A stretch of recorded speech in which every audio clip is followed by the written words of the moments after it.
Hello, and welcome to Cocktails with a Twist of History, your digital destination for all things cocktails. I want to talk today about a cocktail called the Revolver. It's a fascinating and delicious cocktail. Apparently, it had a slow rise to fame. This is surprising because it had a great name, Revolver, and it had a great gimmick, a flaming orange peel for a garnish. How could this go wrong? It's a Manhattan variation created in San Francisco by a bartender named Jon Santer in 2004. It's sophisticated, it's a bourbon cocktail, which was inspired by the Manhattan and in this newly available bourbon called Bullet, which is why it's called a Revolver.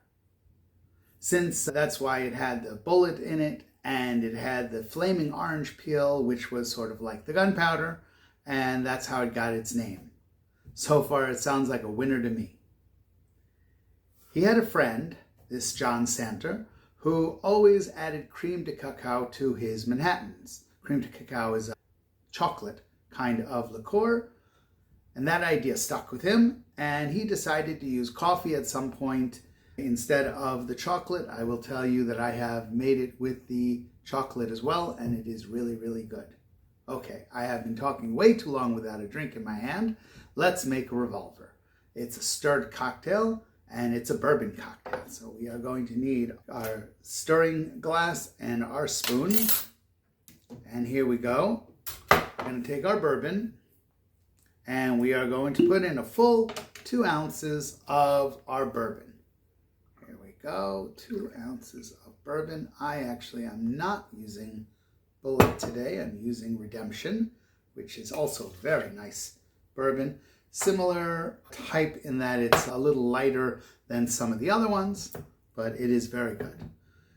So we have that. We are going to use a half an ounce of a coffee liqueur.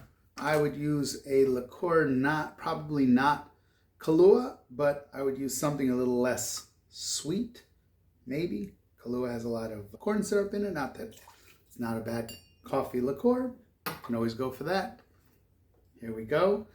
And now it has orange bitters. We're going to put in about 3 dashes of orange bitters. 1, 2, 3. It's the orange and the coffee that will play well together, and it goes very nicely with the bourbon. Okay, we are going to need our ice.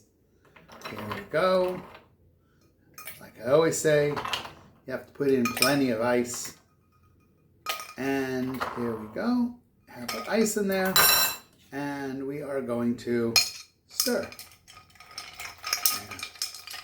It doesn't need a lot of stirring. You're going to see right away that it already starts to get cold on the outside of the glass. Here we go. We are going to take our strainer and we're going to strain it into an old-fashioned glass. Here we go. Now this drink definitely going to need a large ice cube, a large circular ice cube. Here we go. And now we are going to take our peel and we're going to take a match. Yeah, here we go. Let's see if this all works on camera. I don't know. And you have to warm it up a little bit first. You're going to warm it first. And then what you do is you express the oils. You see that? There was a little spark there. You express the oils of the peel over. Oh, there you go. Wow. It worked. And into the glass. So you have that little bit of that burnt smell that goes along with it. Cheers. Ooh, that is a really good cocktail. It's in the family of the Manhattan, yes, but it's also in the family of the old-fashioned, which is why it is just really, really good. Very, very nice. Well, the problem, though, with making a drink and trying to make it famous in the early 2000s is that there were a lot of bartenders trying the same thing. And this one was done in a nice restaurant in San Francisco. The restaurant was called Bourbon and Branch, but there were a lot of restaurants doing that as well. Bourbon and Branch was a West Coast version of the New York bar called Milk and Honey, which was very famous for making very popular drinks. And it was a great drink over there, but there were a lot of drinks on their menu, and it just was not taking hold. About a half a year after they opened, though, they opened something called the Library. And this was an area which was standing only, no reservations, and it had a limited menu. And listed on the drink menu was the Revolver. And that's when it took off. That's when people started to notice it.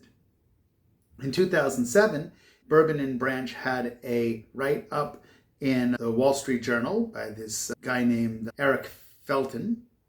And then later on, it was adapted to Milk and Honey, which was probably a great honor. It gets mentioned in 2014 in a publication called The Bar Book by Jeffrey Morgenthaler. Jeffrey Morgenthaler was one of those very famous bartenders who wrote books. He was in that list of the most influential bartenders of all time. And he tells his story about the first time he had this drink, which apparently he was in San Francisco and just was blown away by it. Well, it was a slow ride, but it was well worth it because it's a really good drink. As always, if you know other pieces of the story, we want to hear about it.